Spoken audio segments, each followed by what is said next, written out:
ஒரு சிறிய கிராமத்தில் முருகன் என்ற உழைப்பாளி விவசாயி வாழ்ந்தான். அவனிடம் கருப்பு என்ற மிகவும் வலிமையான காளை இருந்தது. அந்த காளையை அவன் ஒரு நண்பனைப் போல அன்பாக வளர்த்தான். தினமும் நல்ல உணவு கொடுத்து வயலில் வேலை செய்தான். ஒரு நாள் அந்த கிராமத்தில் பெரிய காளை அடக்கும் போட்டி நடைபெறப் போவதாக அறிவித்தார்கள்.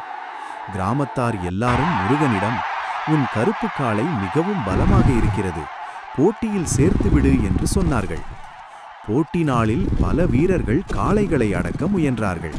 ஆனால் முருகனின் கருப்பு காளை மைதானத்தில் வந்ததும் மிக வேகமாக ஓடத் தொடங்கியது. பல வீரர்கள் அதை பிடிக்க முயன்றாலும் யாராலும் அடக்க முடியவில்லை. அனைவரும் ஆச்சரியமாக பார்த்து கொண்டிருந்தபோது அந்த காளை நேராக முருகன் இருக்கும் இடத்துக்கு வந்து அமைதியாக நின்றது. அப்போது கிராமத்தார் எல்லோரும் சொன்னார்கள், "அன்புடன் வளர்த்த உயிர் எப்போதும் தனது எஜமானை மறக்காது." அந்த நாள் முருகனும் அவன் கருப்பு காளையும் அந்த கிராமத்தின் பெருமையாக ஆனார்கள்.